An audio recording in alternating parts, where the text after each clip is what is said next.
Arlene, host of the television talk show Ask Arlene, which airs on Thursdays at 6:30.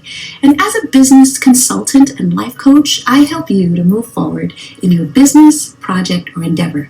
So if you always wanted to write a book, but you just haven't seemed to get started, or you always wanted to 10x that business that you already have, expand it to the next level, you know exactly what you need to do, but you just haven't done it? Well, I've already purchased all the courses, read all the books, the Tony Robbins, all sorts. I have several degrees, including a master's degree and credits toward a doctorate. I've sat with and met celebrities and done the networking. And what I realized is what I really needed was a mastermind group of people working toward my project, my business, or my endeavor. So what I've done is met with coaches and met with experts and put them together to work on your project. So join us today for our Mastermind networking group. I'll see you there. Click the link below and join us. Hello and welcome to the show. It's a pleasure to join you today. We have a very exciting show for you. I am Arlene, your host. I am a life coach and a business consultant.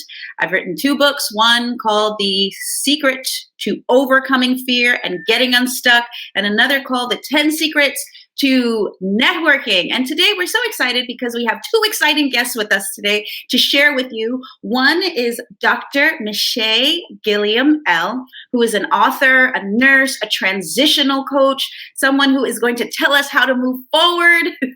And we also have another exciting guest with us who has just launched a magazine, who is an entrepreneur, a very powerful woman that has been speaking nationally throughout the country about empowerment. And her name is Dr. Rouche. So we're going to start. And without further ado, thank you for joining us. Hello, Dr. Miasha. Miasha, hi, how are you? Oh. Hi, Miasha. Well, we have to give credit where credit is due. So you did something to earn that doctorate, correct? Yes, ma'am, I did. Okay. So you have a doctorate in? I have a doctorate in counseling and communications, where I help individuals in their different relationships. I help women, and I will be helping children soon with overcoming trauma. Okay, overcoming trauma. Now, this show is called Overcoming Fear and Getting Unstuck. So we're constantly talking to women, men, children who have gone through a challenge or are maybe experiencing a challenge. They're stuck. They don't know how to move forward. And through the show, we're helping them to get unstuck, move forward, become empowered. And that's exactly what you do in your practice. So share with us how you got involved with this particular area. I mean, you're a nurse, you're an entrepreneur, you have a doctorate. How did you get involved with helping people to move forward and in the industry that you're in?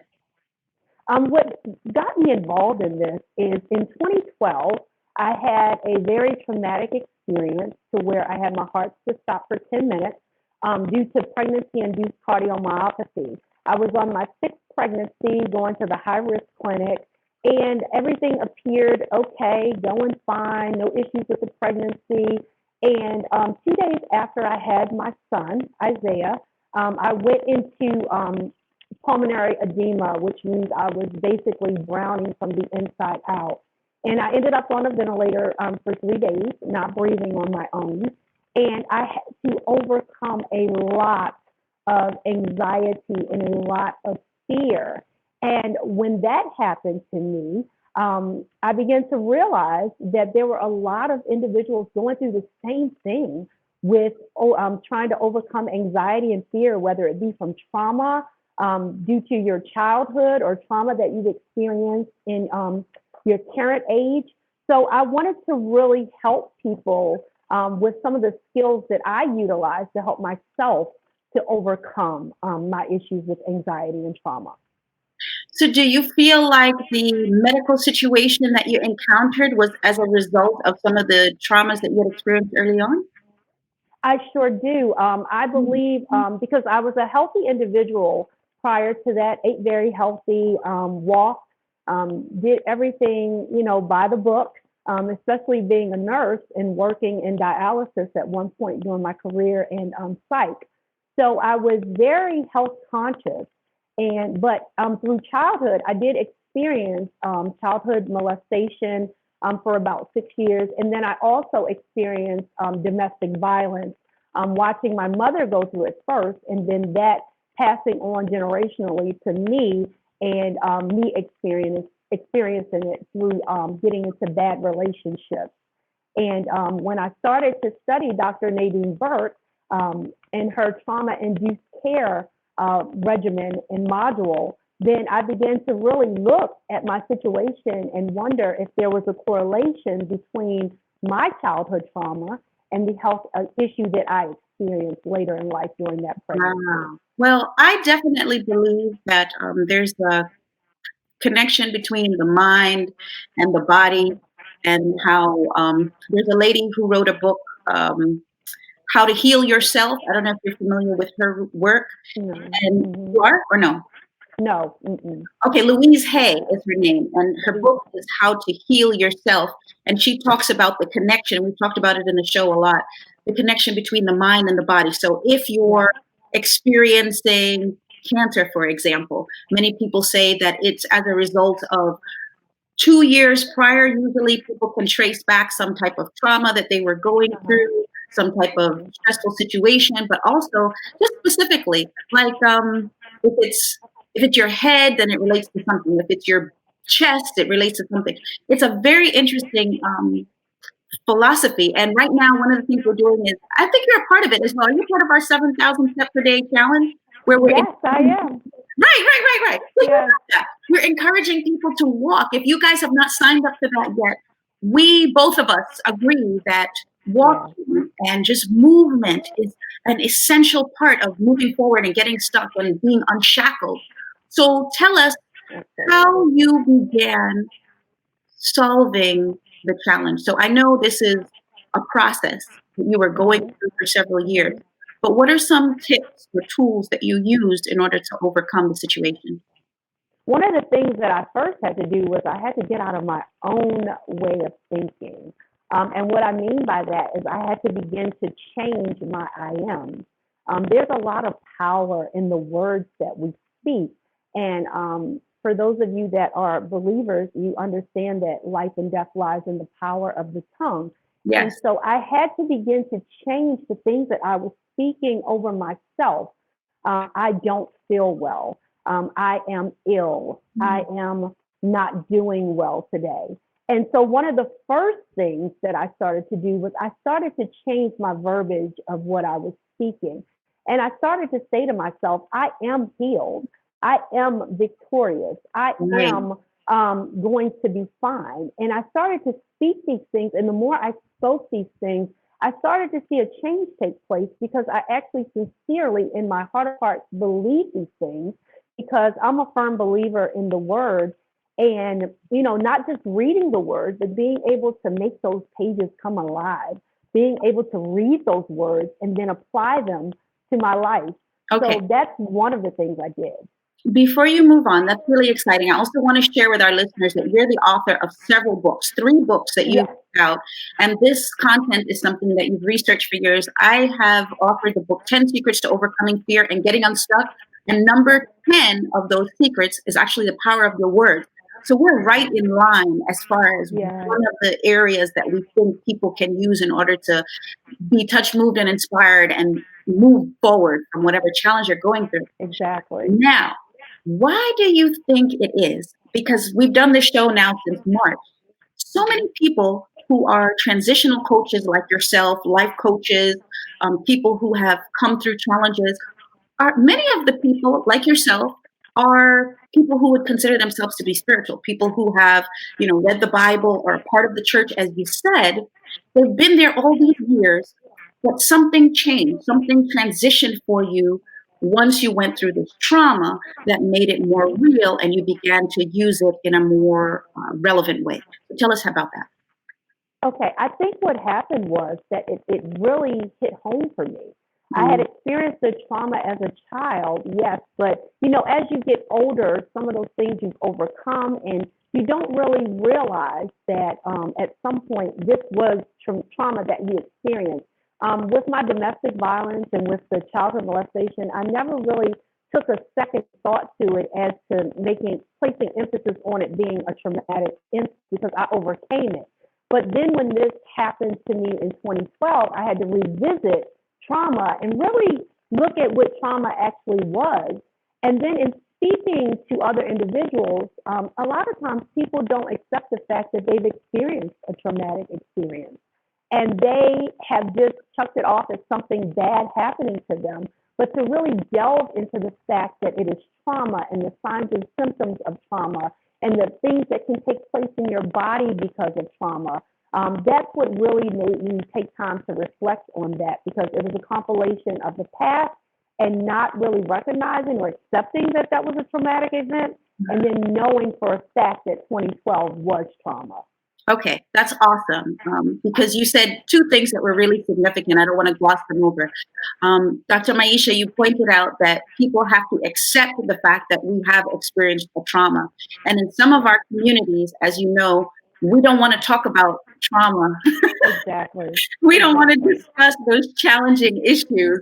And so we gloss it over, but we know that one of the steps in the 10-step process is to first accept that you have a challenge. Because how can we move forward and resolve it if we don't say, look, something's not right? So did you go through counseling when you were going through this trauma as well as? No, I did not. I literally got through the trauma basically by changing what I was thinking and getting out of the fear, as you speak about, training myself not to be fearful, because one of my things is, if I trust in God with all my heart, I'm not leaning into my own understanding. And when I don't lean into my own understanding, then my faith can be built because I'm not in my analytical mindset. My degrees and all of those things could not get me out of the fear. So I had to literally change my thoughts in order to change my life by understanding that in Scripture, Jeremiah 29:11 is real. This is what God says He wants for you. That's awesome that you said that. One of the reasons why I asked you about counseling is because when I was going through my trauma, and if you've watched the show, you've heard my story a multiplicity of times, so I will just give you the abridged version. But my mom passed away from an incurable disease. And so I was devastated. My grandmother is 103 at the time. All of my relatives have lived long. And so when my mom, who had never been sick, got sick from an incurable disease and just began to go down very rapidly, I was stuck. And then eventually she died. And I was there walking her through it, watching her demise. It was insurmountable for me. And I had to, get rid of all her things. And I went to counseling. And the counselor said, you need to get rid of her items. And Dr. Miasha, I knew that I needed to get rid of the items, but the challenge or the stuckness was how. You love this person, you're in this challenge. How do you begin to do it? And so when I went to the counselor, for $150 each time, she would say, did you get rid of the stuff? Because that's what needs to be done in order for you to move forward. And I would say, well, I didn't do it yet, but I know I need to do it. And it wasn't until I got a life coach who gave me the steps to moving the things that I began to really move forward. So what I did was I moved the stuff out of the bedroom and into the basement.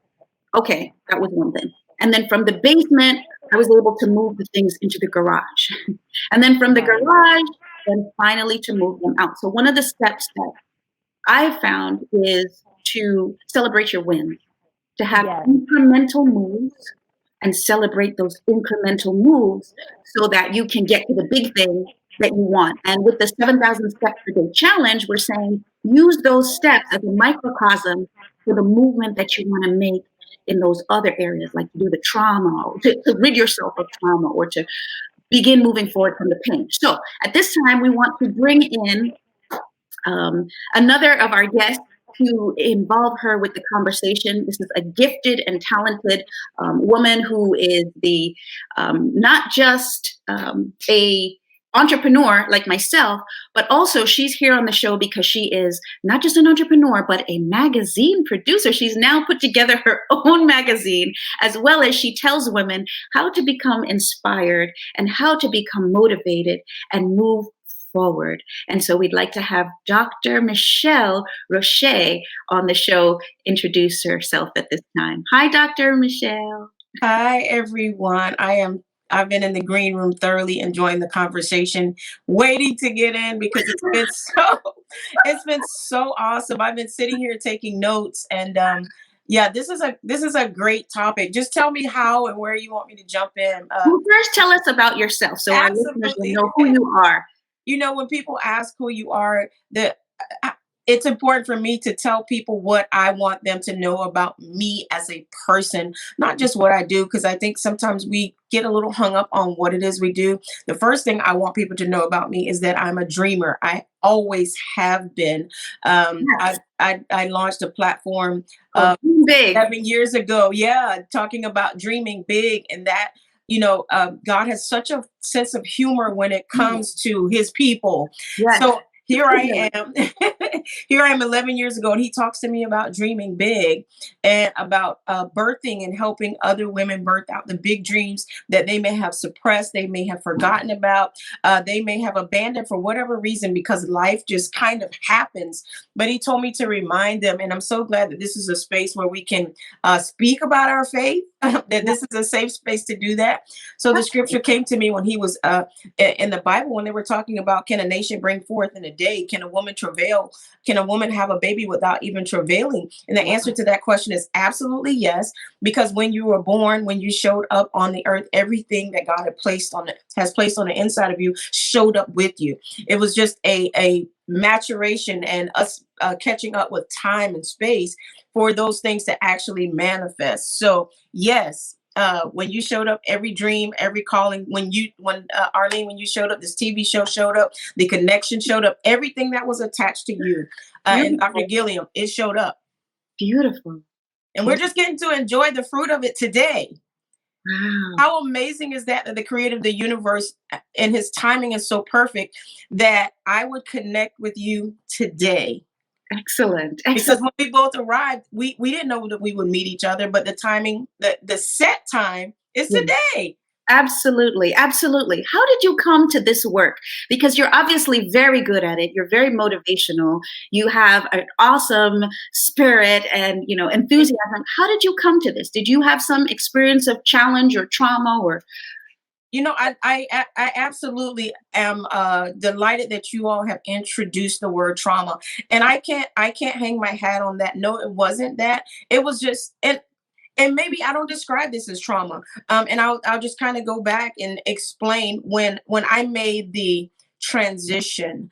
I found myself a high school student and pregnant, and that was a paradigm shift for me because I could either become a statistic, the statistics that were already written, or I could write my own statistic. And so I decided to write my own. I decided I would still go to college. I decided I would still be a mom. I decided. And so I guess that was pivotal for me because I had to encourage myself, that I took that on and began to champion and encourage other people that, hey, I can do this. I am in high school. I have dreams of college, but now I'm somehow having to recategorize and shift things around so that I can make this happen. And I did. I completed college. Okay. So what made you go from regular person, just chugging along, I did a little college, to being this phenomenal person now who has authored a magazine, who is speaking nationally and empowering women? What was the transition? What did you do differently? What happened? There was and I know the day exactly when it was. I was pregnant with my last son. How many children do you have? I have 3 children, 2 adult children and a 10-year-old. So the 10-year-old was kind of like the surprise baby, the gift from God. And so I had been speaking long before that, but just something ignited on the inside of me where it became paramount that I helped other women get from where they are to where God designed for them to be. And it's so funny. I told people God has, when you were before the foundation, you were God's thought. You were in his imagination. And we never think about the fact that God has an imagination. He imagined a thing. Yes. And he created this whole scenario, and he says, who can I put in this situation? Who can I send? And I'm so glad that he picked me for this perfect scenario. He said, I need to send somebody that can empower women. I need to send somebody that can identify with women. I need to send somebody who can talk about struggle and be transparent about challenges. I need to send that person. The purpose has already been established. Now I just need to hire somebody. It's like when you walk by a building and there's a sign that says we're now hiring. They already know who it is that they want.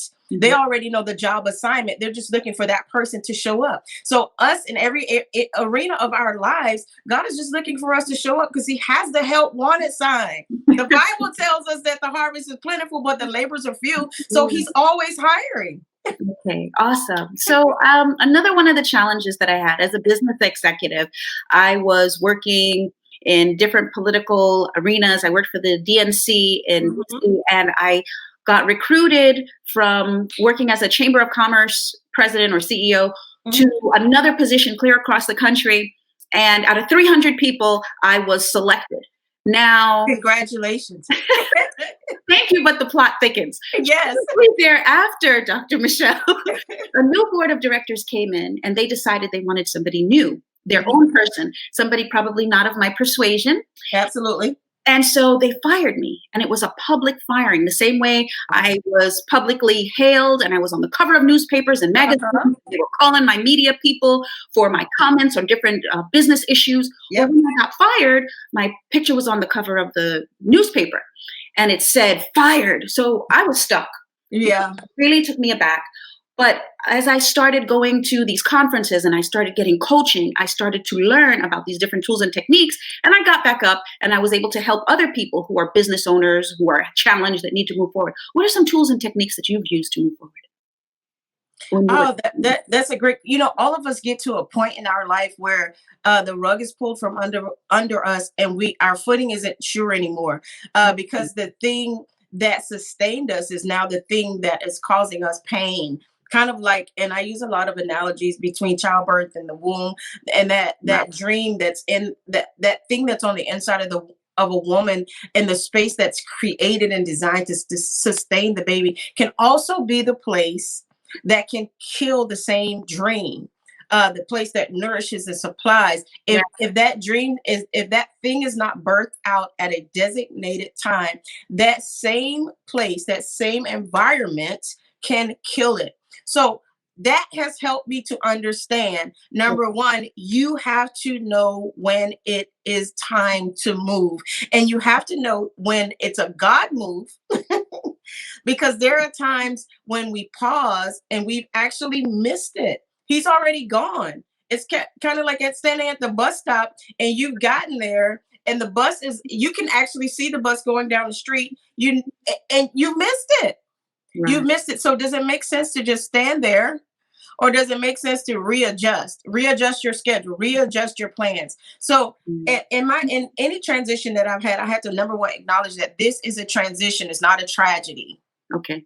It's not a tragedy. And that's in line with what Dr. Miasha was saying, that we need to accept the fact that this is a challenge. Yes. And we need to then begin to move forward. But first and foremost, accept that this is a challenge. Absolutely. So some of us in our positive messaging, we're like, okay, everything's great. Everything is great. But sometimes we need to acknowledge this. That's so true. Challenge, not a problem, but a challenge. It's a challenge. Yeah, that's so true. We begin to see how to overcome this challenge, because no matter what it is, other people have already encountered it and been successful at it. So I'm going to invite Dr. Miasha to come back into the conversation with us. Dr. Miasha, are you there? Hi. Yes, I'm here. Hi. Welcome back. Thank you. Many of us, especially people who are successful like yourself, have gone through challenges. And I heard Oprah Winfrey in a conversation with Steve Harvey state that he believed that she had been through more challenges and had to overcome more obstacles than anybody else in that room because she had also been so successful. And like him, he had also been so successful. So you ladies have encountered numerous challenges. It seems like left and right, even with COVID-19 right now, people are being hit with challenges. What can we do in order to overcome these fears, get unstuck, and be able to move forward? You said, Dr. Miasha, you said one of the things to do is to change our words. And you said, Dr. Michelle, one of the things to do is to accept the challenge, package it, frame it. Okay, what are some other things that we can do or that we've done in the past, you guys have done in order to achieve the success that you have? Because by all standards, you guys are doing it. You're doctors, you're entrepreneurs, you're authors, you're magazine people, producers. I think one of the biggest things, a lot of time, I think we feel like we have to handle this alone. Yeah. You don't have to handle it alone. I'll give you a quick example. I came home from an out of town trip and I kept smelling something burning in my house, and there was nothing on the stove.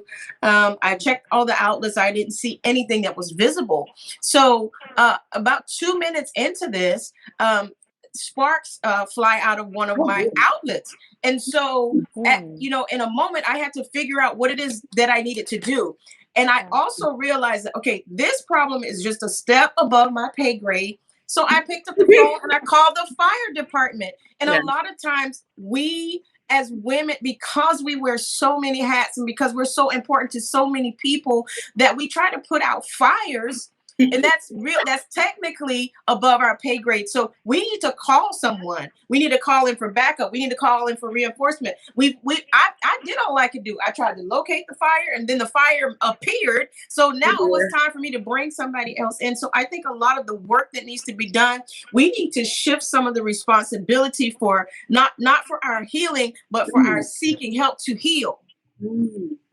Okay. I totally agree with that. That is absolutely, I totally agree with that. And one of the other things is knowing that what we're going through is not in vain.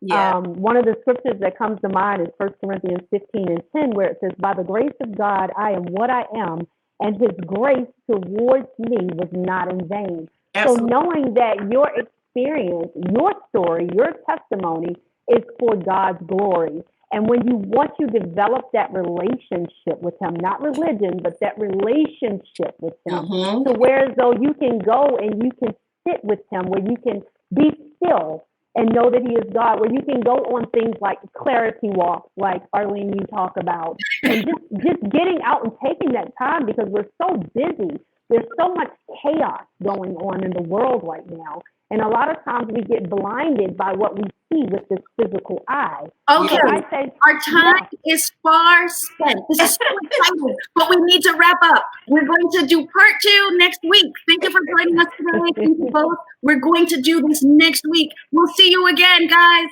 Thank you. Bye. Thank you. Part 2. Thank you. Much. Bye. Thank you. Bye-bye.